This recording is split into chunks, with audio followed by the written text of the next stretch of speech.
Ito ang Barangay LS 96.3, the FM station of GMA Network. Radyo Nobela. Radyo Nobela.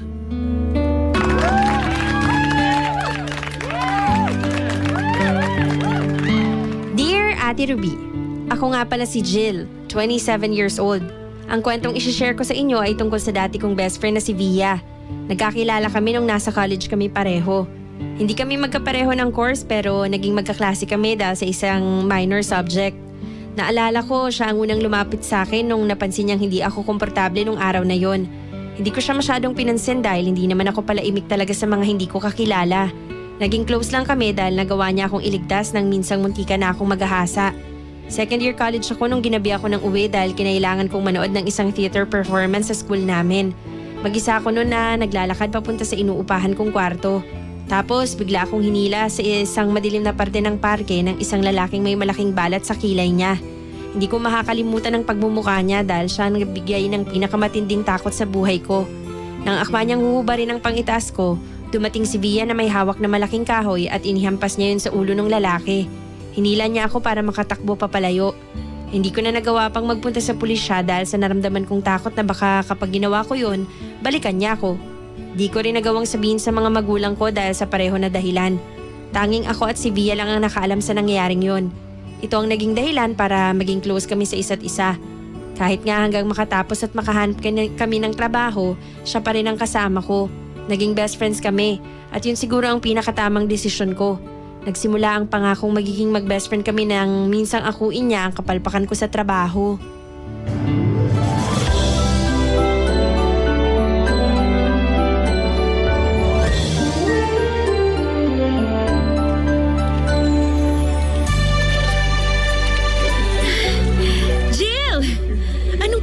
Nagawa mo ba?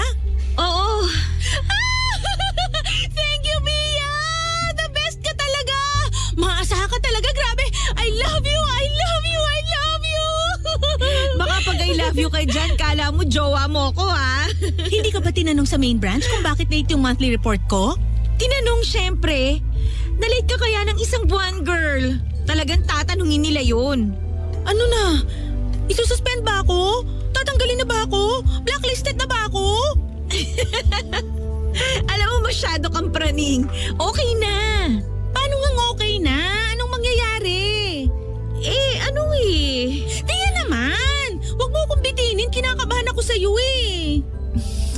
Ayun nga, nagalit sila pero okay na.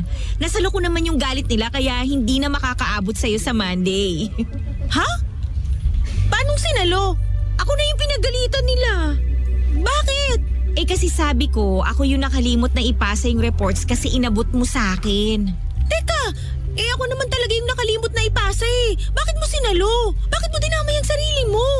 Ikaw naman hindi pa nasanay sa ganito ko. Alam mo namang to the rescue ako palagi sa'yo. Mali na yan eh. Dapat di mo ginawa yun. Wala kang kinalaman dyan sa pagkakamali ko na yan. Okay lang naman kung ako yung pagalitan nila eh. Sus!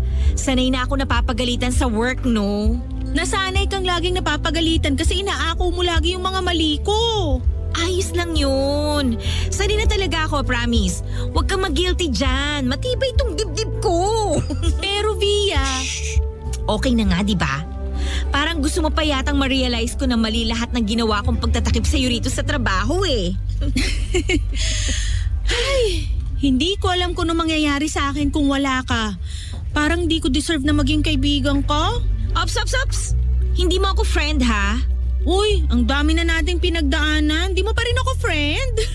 Yun na nga eh. Marami na tayong pinagdaanan kaya hindi mo ako dapat gawing friend. Dapat best friend. Oh, bakit parang ayaw mo? Uy, hindi ah. Kasi nga parang sa dami ng nagawa mo sa akin, talagang dapat dati pa kita tinawag na best friend. Ako, wala pa akong nagagawang mabigat para sa'yo. Para koronahan mo ako bilang best friend mo. Asus, nagdrama talaga? Ano ka ba? Hindi naman required sa akin na may nagawa kang dakila para tawagin kitang best friend. Sa ikaw yung gusto kong best friend eh. May nagawa ka man o wala. Natouch ako ah. Hindi naman ako humihiling ng kahit na anong kapalit sa mga nagawa ko, girl. Basta ito lang. I-promise mo na ako lang, ha?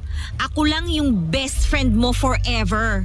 Promise, ikaw lang ang best friend ko. Oh, asan dun yung forever? Ikaw lang ang best friend ko forever. Yun! Nakalista na yan, ha? I mean, naka-record na rito sa phone ko. Nirecord mo talaga? Seryoso? Oo, para may resibo ako. Mula sa naging pangako kong yun, hindi na humiwalay pa si Via sa akin. Napapailing na lang ako sa pagiging clingy niya sa akin na hindi ko naman minamasama. Marami na siyang nagawa para sa akin. Hindi naman siguro kalabisan kung gusto niya talagang lagi niya akong kasama at ina-update ko siya. Ito na yung naging dahilan siguro para hindi matuwa ang boyfriend kong si Liam. Kabatch din namin siya nung college. Naging kami lang nung nakagraduate na kami. Dahil doon lang daw siya nagkalakas ng loob na manligaw dahil may konti na siyang napatunayan sa buhay. Hindi naging close si Liam at Via. Ramdam ko naman na pumapayag lang silang magkasama dahil sa akin. Sinubukan ko silang paglapiting dalawa para hindi naman laging awkward kapag magkakasama kaming tatlo. Pero nabigo ako. Tulad na lang nung minsang nag-aya ako na mag-samgyupsal kami. Nagdahilan si Liam nung una at sinabing wag nang i-invite si Via. Tinapi ko na lang siya at sinabing mas okay na mag-bonding silang dalawa. Nung naandun na kami, binulungan ko si Liam na magpakabait dahil may tendency siyang magsuplado lalo na sa harapan ng taong ayaw niya.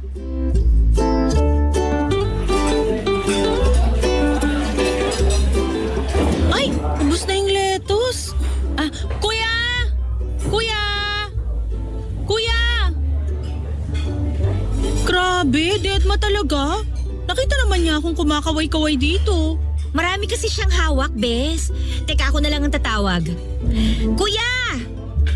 Uy, kuya, alam ko nakita mo ko. Sabi sa'yo eh, na-practice na ni Kuya ang art of deadma. Grabe naman. Talo ko pa yung pabidang classmate sa recitation eh. Hindi man lang napapansin yung pag-raise ko ng hand. Hayaan mo na.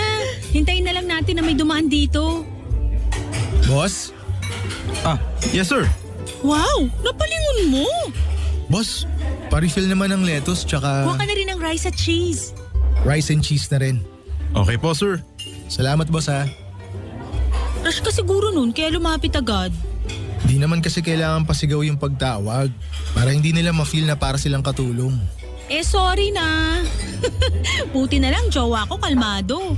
Nagkataon lang din kasi na mas malapit kay Liam yung waiter, kaya ayun, mas narinig. Hindi rin. Nasa paraan kasi ng approach mo yan, Via. Uy! Tapos na tong second batch ng karne. Sino naman yung next na magluluto dyan? Ako na lang. Kumain na lang kayong dalawa. Ako na lang. Ako na. Nagpapababa rin naman ako ng kinain ko eh. Medyo naumay ako dun sa mga tabang nakain ko kanina. Nilantakan mo ba naman kasi yung mga taba ng baboy eh? Mauumay ka talaga. Paano? Yun lang yung hindi sunog sa mga niluto ni Via kanina eh. Si Jill yung nag-request na medyo may konting sunog eh. Diba, Jill? Oo. Konting sunog. Konting sunog lang yung ni-request niya.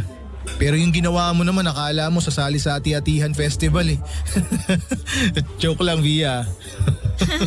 Che. Oy, bakit ikaw? Oh, anong ako? Kahit tubig, kaya mong sunugin. Tama na nga. Kayong dalawa talaga. Babe, nga pala. Aalala ko lang yung swimming natin next month ha. Oo nga pala. First Sunday yun next month, no? Yup. Sabay ka na matulog ng Saturday night para diretso na tayo. Sure. Uy, teka! Hindi pwede si Jill ng first Sunday next month. Ha? Bakit naman siya hindi pwede? Jill, di ba nag-promise ka sa akin na magmamanawag church tayo niyan? First Sunday yan ng buwan. Teka Via. Mansari kasi namin yun. Tsaka napagplanuhan na namin yun 2 weeks ago.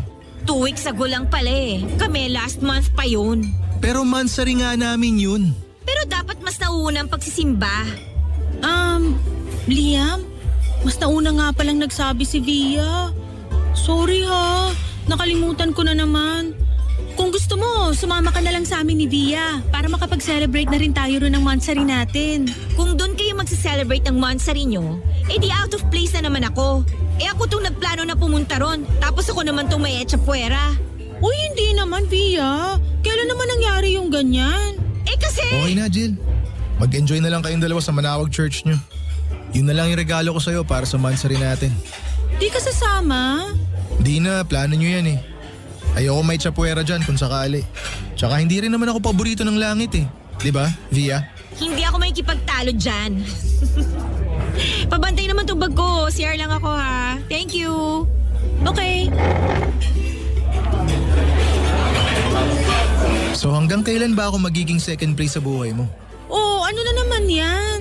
Naiinis na kasi ako na lagi na lang pinaparamdam sa akin ni Via na mas priority mo siya kaysa sa akin na boyfriend mo eh. Hindi naman niya sinasadya yun. Alam mo namang malakas lang talaga yung personality ni Via. Sobra na kasi. Lagi na lang ako ang nag-a-adjust. Ikaw din. Lagi ka na lang nag-a-adjust sa kanya. Alam mo namang malaki ang utang na loob ko sa kanya. Puro naman yan ang rason mo eh. Baguhin mo naman. Uy, sorry na ha. Huwag na nating sirain tong araw na to. Kasalanan ko rin naman at di ko agad nasabi sa'yo na may plano pala kaming mag-out of town ni Via. Mukha namang sinadya niya eh. Alam niyang mansari natin yun. At alam na alam niyang may plano tayo lagi mag-celebrate. Di naman siguro. Ay, shh, andyan na siya. Huwag na bad mood, okay? Babawi ako. Dahil sa sitwasyong yon, mas lalo tuloy akong nahirapang pagkasunduin sina Via at Liam. Lagi silang nagkukumpit nun sa atensyon at oras ko. Di ko na rin alam ang gagawin nun. Alam kong nagtatampo na sa akin dati si Liam dahil mas madalas ko ang napapanigan si Via. Naiinis si Liam sa akin dahil hindi ko magawang sawayin nun si Via sa mga ginagawa niyang panghuhord ng oras at atensyon ko. Nahiya rin kasi akong i-confront si Via dahil malaki nga ang naging utang na loob ko sa kanya. Napansin ko naman na masyadong ang possessive tong si Via sa akin. Hindi ko lang siya madiretso nun dahil ayaw ko talagang sumama ang loob niya sa akin. Minsan na siyang nagtampo sa akin dahil hindi ko siya pinagbigyan samahan sa mall. At hindi nga naging maganda ang kinalabasan nun. Kaya hindi ko na inulit pang pasamain ang loob niya. Ang naging resulta nun, lagi na lang akong sumusunod sa mga gusto niya. Hindi ako makahindi. Para bang kasalanan na sabihin ko ang mga salitang ayoko o hindi pwede. Hindi lang kay Liam nakipagkompetensya si Via sa oras at atensyon ko. Minsan na rin niyang nabiktima ang pinsan kong si Shirley. Galing sa probinsya namin si Shirley at naglambing siya na kung pwedeng magbakasyon muna siya sa akin. Na-excite ako dahil matagal-tagal na rin kaming hindi nagkita. Paborito kasi namin ang isa't isa mula pa nung mga bata kami. Kami yung naging best friends nung mga bata pa lang kaming dalawa. Hindi na nga lang masyadong naging close nung nag-college na ako dahil bihira na akong nakakauwi nun sa amin. Kaya naman nung nagsabi siya na magbabakasyon siya sa bahay, pumayag agad ako. Marami na akong plinanong gagawin namin at pupuntahan oras na makarating siya sa bahay. Napaaga nga ang biyahe niya kaya naman nagmadali akong ayusin ang kwartong tutulugan niya. May lakad dapat kami ni Via noon pero nagsabi ako na i-reschedule muna namin dahil darating ang pinsan ko. Pumayag naman siya. Medyo nagtaka nga ako noon na basta-basta na lang siyang pumayag. Hindi ko na lang masyadong inisip dahil nakafocus ako noon sa pag-aayos ng tutulugan ni Shirley.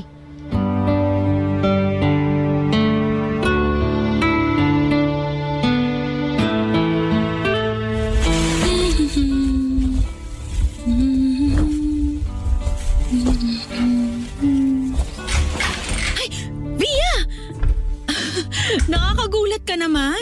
Paano ka nakapasok? Pinapasok ako ng mama mo. Sabi niya puntahan na kita rito sa kwarto mo. Mukhang busy ka ah. Di ba nabanggit ko naman sa'yo na mag-aayos ako ng tutulugan ni Shirley? Naninigurado lang ako kung totoo yung sinabi mo na mag-aayos ka nga. Mukha ba ako naglolo ko? Ano naman ang mapapala ko kung magsisinungaling ako sa'yo? Chill! Gusto ko lang makasiguro. Kasi hindi ka naman basta-basta nagka-cancel ng plano natin unless na importante talaga at hindi pwedeng lusutan. Importante nga kasi to. Di ba nasabi ko naman sa'yo na darating yung pinsan ko? Bakit ngayon ko lang yata narinig yung pinsan mo na yan? Eh kasi naman, di kami madalas nagkakausap. Ang tagal na nung last ko siyang nakita. Kakagraduate ko pa lang yata ng high school noon. Ah, okay. Alam mo ba, nung mga bata pa kami, para kaming kambal noon, hindi mapaghiwalay. Tuwang-tuwa nga sa amin yung lolo't lola namin eh. Binilan kami ng ternong bestida sa peryahan. Ah, ganun? Wala kaming tinatago niyan sa isa't isa. Sabay pa nga kami lagi maligo eh. Dati rin naghihiraman pa nga kami ng panty eh. Ew!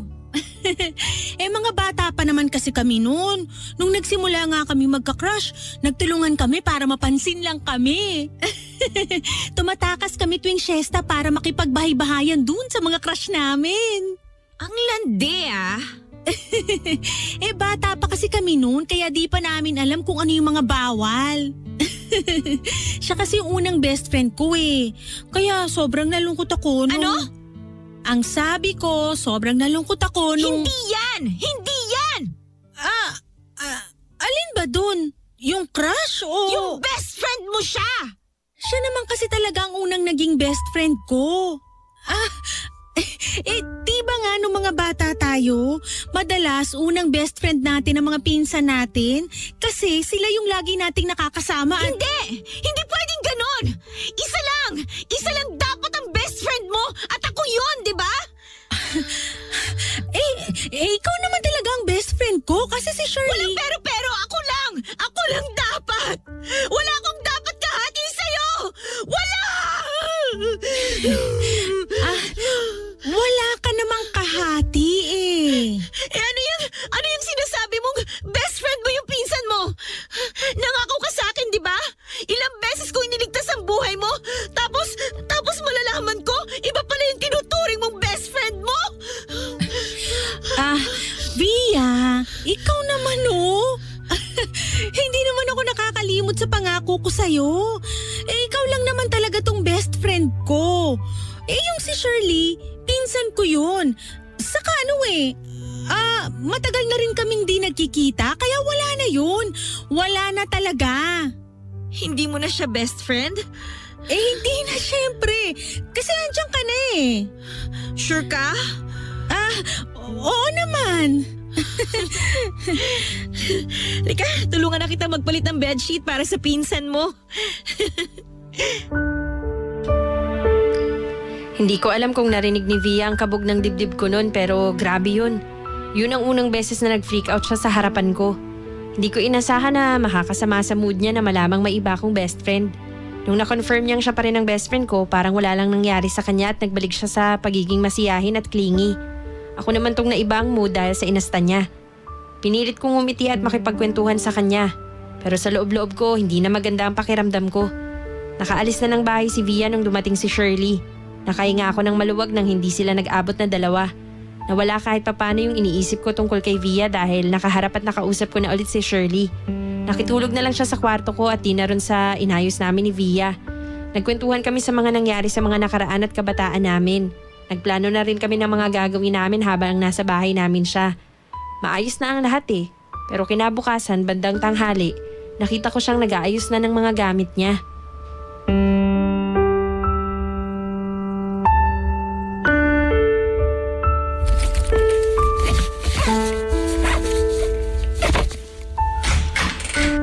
Oh, Shirley!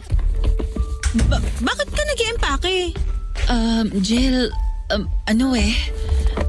hindi ko agad nasabi sa'yo kasi may emergency sa bahay. May nangyari ba kina tito at tita? Wala, konting bagay lang naman. Teka, hindi ko maintindihan. Uuwi ka na? Kailangan eh.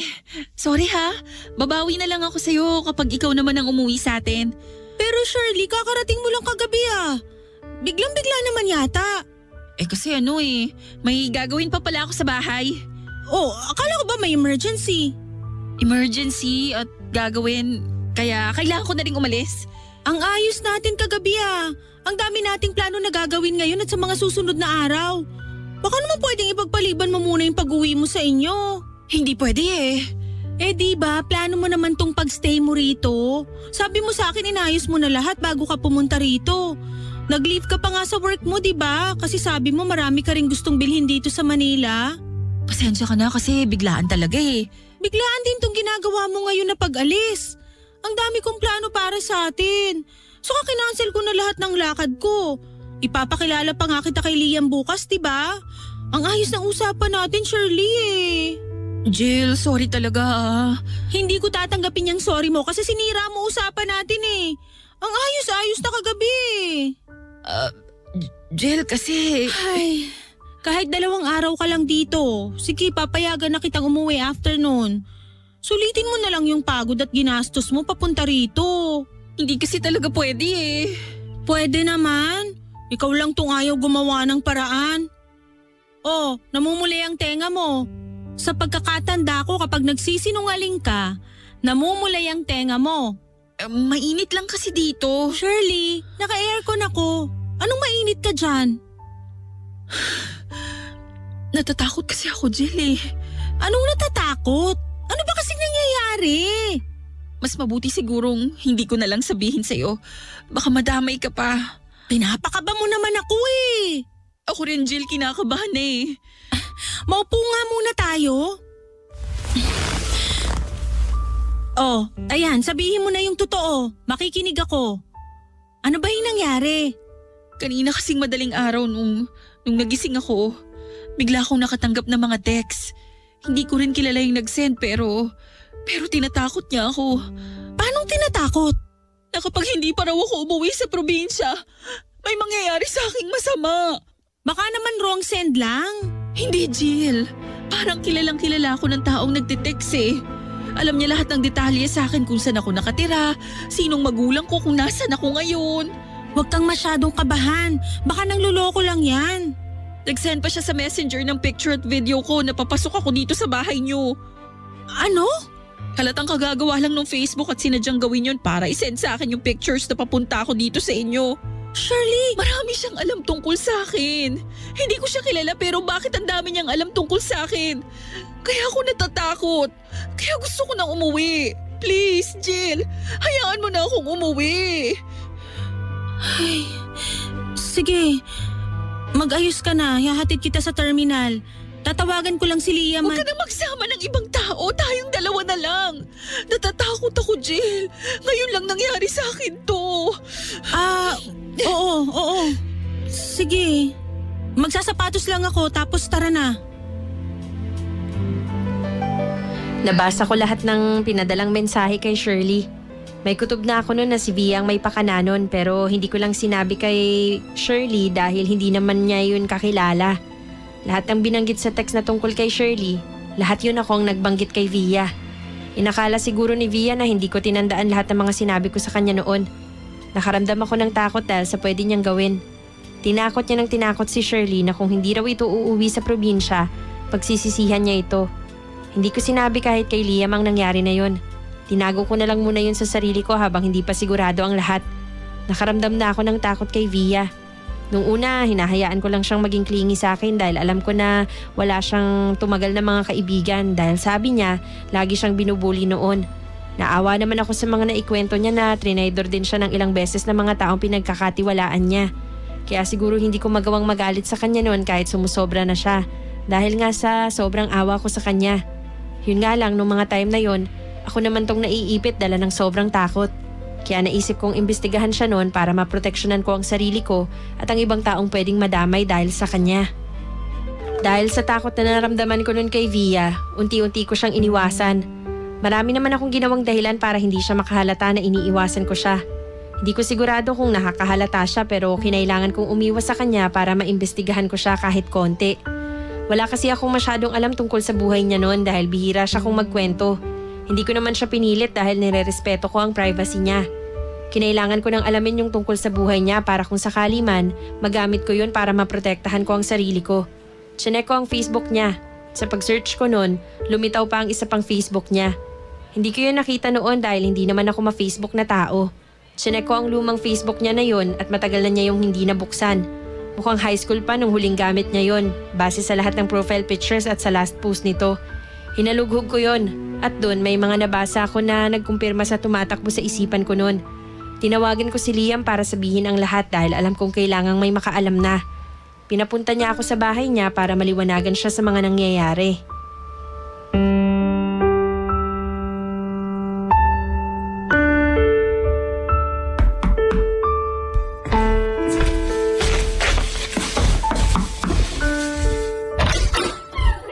O Jill, kinabahan ako sa mga sinabi mo kanina. Pasok ka. Kung kabado ka na, paano na lang ako? Maupo ka muna.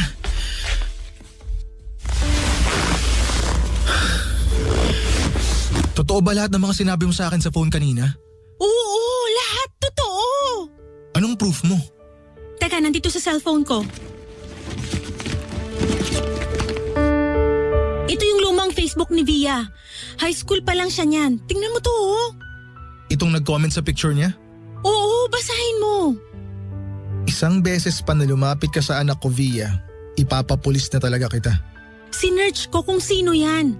Nanay yan ng best friend ni Via nung high school. Ito, oh. Marami kong nakitang pictures nila na pinost ni Via. Ito, oh. Ito pa, oh. Grabe. Walang ibang laman yung Facebook ni Via kundi yung pictures ng best friend niya. Teka, sure ka ba na best friend niya yan? Baka naman girlfriend niya pala yan.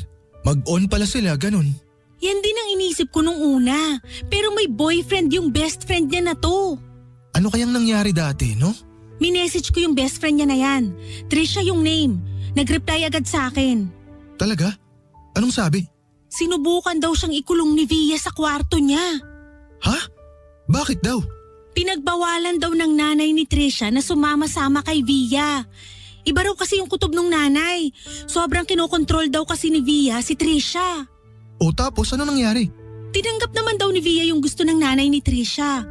Isang beses, pinapunta ni Via si Trisha sa bahay niya para kunin na lang daw yung ibang mga notebook at gamit ni Trisha na hiniram ni Via.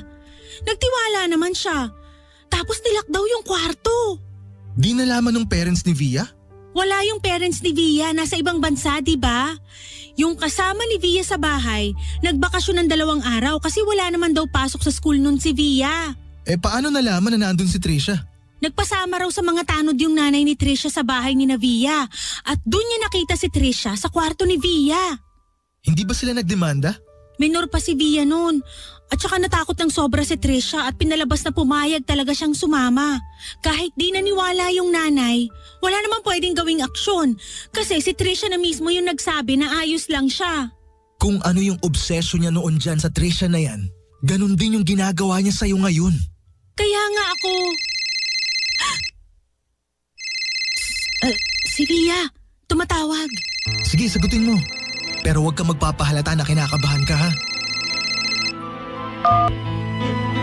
Uy, Via! Kamusta? San ka? Nasa bahay lang, naglilinis ng kwarto. Sinungaling. Andito ako ngayon sa labas ng bahay nyo. Nasisilip ko ang kwarto mo at alam kong wala ka sa inyo. Ang ibig kong sabihin, nasa bahay ako ni na Liam. Naglilinis ng kwarto niya. Tinutulungan ko siya. Samahan mo ako. Ngayon? Saan? Sa mall. May bibilin lang. Sundin kita dyan, ha? Wag! Anong wag? Ang tagal-tagal na nating hindi nagkikita. Panay ang dahilan mo na hindi ka pwede. Iniiwasan mo ba ako? Hindi Alam mo namang busy lang talaga ako. Saka bumabawi ako kay Liam kasi nga di ba? Ilang beses ko nang kinancel yung dates namin para masamahan ka. Di ba? Okay, sige. Pero bukas lalabas tayo, ha? Oh, sure. Sige. Oo naman. Jill? Oh, bakit? Wala naman. Sige, bye. Nagtalo kami ni Liam sa gagawin kay Via. Wala naman kaming solid proof para madiin siya. Wala pa naman siyang ginagawang masama sa akin nun. Yung nangyari kay Shirley, wala rin kaming proof na siya yung nagbanta kahit alam kong siya yun. Nagsabi si Liam na kailangan lang namin siyang mahuli sa akto na may ginagawa para saktan o sirain ako. Natakot naman ako na kailangan pang umabot sa ganun bago namin siya mapalayo sa akin. Nag-isip pa kami ng ibang gagawin dahil hindi naman namin alam kung ano pa yung pwedeng mangyari. Tinuloy ko muna ang pakikipagkaibigan kay Via. Pinaramdam ko sa kanya na walang nagbago. Ayokong makaramdam siya noon na may alam na kami sa mga ginagawa niya dahil baka gawin niya rin sa akin yung ginawa niya kay Trisha. Natakot pa nga ako na baka pwedeng mas malala pa ang gawin niya. Nagpatuloy din ako sa pagre-research pa ng ibang mga naganap sa kanya dati. Gamit pa rin ang lumang Facebook niya. Marami pa akong nahagilap na ginawa niya. Natakot ako dahil minsan din pala nasangkot siya sa pagkawala ng isang kaklase niya na nambuli sa kanya at kay Trisha. Mag-isa lang ako nun sa bahay dahil nagpunta sa probinsya sina mama. Hindi ko naman makontak nun si Liam dahil nasa work pa siya. Napaaga ang uwi ko nun from work dahil sumama ang pakiramdam ko. Day off naman nun ni Via kaya nagpasalamat pa rin ako dahil hindi ko siya nakita nung araw na yun. Nagmadali akong umuwi para makapagpahinga na. Yun nga lang, imbis na magpahinga ang gawin ko, natagpuan ko na lang ang sarili kong nagre-research na naman ang tungkol kay Via. Doon ko na nga nalaman yung tungkol sa pagkawala ng kaklase niya. Hindi ko na napansin ang oras at gumabi na. Nanakit na rin ang ulo ko noon dahil tutok ako sa computer. Nang akma kong isasara ang laptop ko, nagulat na lang ako nang biglang may humawak sa balikat ko.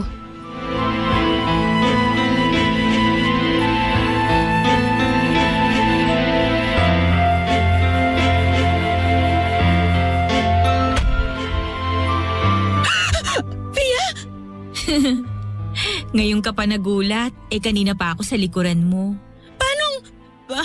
Paano ka nakapasok? May susi ako. Eto, Paano ka nagkasusi ng bahay namin? ito yung pinaduplicate mong susi para sana kay Shirley. Naaalala mo? Paano napunta sa'yo yan? Napulot ko lang. Siguro. Via, masama kasi pakiramdam ko. Baka pwedeng umuwi ka muna. Nakita mo na pala yung lumang Facebook ko, no? Uy, sorry ha. Hindi ko nasabi sa'yo yung tungkol dyan. Nakalimutan ko na kasi yung password eh. Aksidente ko lang na-search kasi i-chat sana kita para sa Facebook na ako mismo nag-search. Dapat sa Messenger pero ayun, sa Facebook ako dumiretso kasi Okay lang na i-stalk mo ko. Ganon din naman ang ginagawa ko sa'yo para updated ako sa best friend ko. hindi naman kita ini-stalk. Ini-stalk mo eh. Nakita ko nga pati Facebook ng dati kong best friend na si Trisha, na-stalk mo na rin eh. Nagsiselos ka ba? Hindi naman. Kasi alam ko, ako yung best friend mo ngayon. Oo naman. Ikaw lang ang best friend ko. Sa ngayon. Anong sa ngayon? Kasi napapansin ko parang kahit magkasama tayo lumalayo yung loob mo sa akin. Kaya naisip ko baka oras na siguro para maghanap na ako ng bagong best friend. Yun nga lang, anong gagawin ko kaya sa'yo? Via! Hindi naman kita pwedeng iwan o pabayaan lang kasi nangako tayo sa isa't isa na best friends tayo. Forever, diba? Oo nga, naalala ko. Ay. May nagawa ba akong mali sa'yo? Wala naman. Bakit mo naman natanong yan? Napansin ko kasi mula nung pinagbantaan ko si Shirley, umiiwas ka na eh. Pinagbantaan mo si Shirley? Oops! Pakisabi sorry ha kung natakot ko siya dun sa papatayin ko siya kapag hindi pa siya umuwi sa kanila. Nainis lang kasi ako nun eh. Ano pa yung mga sinabi mo sa kanya? Tinext ko lang naman siya ng kung ano-ano. Basta marami. Para maniwala siya, ginamit ko yung mga sinabi mong detalye tungkol sa kanya. Tapos, yung finale, sinabi ko, papatayin ko siya kapag hindi pa siya umuwi bago gumabi. Naniwala naman siya, no? Nawala agad eh. Nakita ko na lang kayo sa terminal bigla. Sinundan mo kami sa terminal nun? Oo, para lang ma-confirm kung totoong sumunod siya. Via! Jill, mukhang natatakot ka. Natatakot ka ba sa akin? Sa ginagawa mo ngayon? Sa mga nalaman ko? Oo! Hindi mo kailangan matakot sa akin. Ano ka ba? Hindi kita sasaktan. Nagbago na ako. Hindi ko na gagawin sa'yo yung ginawa ko kay Trisha. At dun sa isa pa. At yung pananakot ko kay Shirley, hindi ko gagawin yun sa'yo.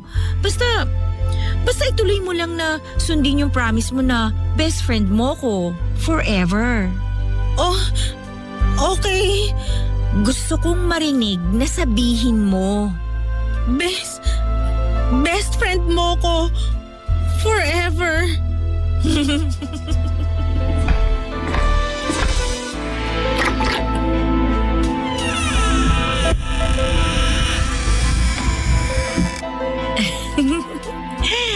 Aalis na ako ha. Ingat ka. Bye!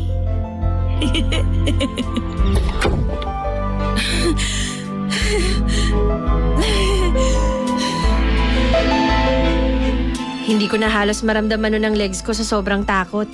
Hindi naman ako sinakta ni Via pero sa paraan ng pananalita niya, pwedeng makagawa siya ng hindi maganda sa akin nun. Hindi ko natawagan agad si Liam para sabihin ang nangyari. Hindi ko rin na-record ang usapan naming dalawa ni Via habang andun siya. Isa sana yun sa mga plano namin ni Liam. Pero dala ng sobrang takot, hindi ko agad nakuha ang cellphone ko para i-record yun. Napalagpas ko ang pagkakataon para makakuha ng ebidensya laban sa kanya. Sa ngayon, nagtuloy-tuloy ang peking pakikipagkaibigan ko kay Via. Hindi pa rin kami makaisip ng tamang gagawin ni Liam para mapalayo na siya sa amin. Sinubukan kong i-message ulit si Trisha pero hindi na raw niya gustong makisali pa sa nangyayari dahil tahimik na ang buhay niya. Naintindihan ko naman siya kung yun ang desisyon niya. Sa totoo lang, hindi ako makatulog ng maayos dahil sa takot na anytime pwede akong puntahan ni Via sa bahay at saktan. Walang kaalam-alam ang mga magulang ko sa mga nangyayari. Tinago ko yun at inisip na kung sakaling hindi naman ako iiwas kay Via, hindi siya mabibigyan ng dahilan para saktan ako kung anuman. Yun na lang ang tangi kong pinanghahawakan. Maraming salamat sa pagbasa ng sulat ko. Ako ang inyong kabarangay, Jill. Radyo Nobela. Radyo Nobela. Barangay LS. Barangay LS. Puwerte!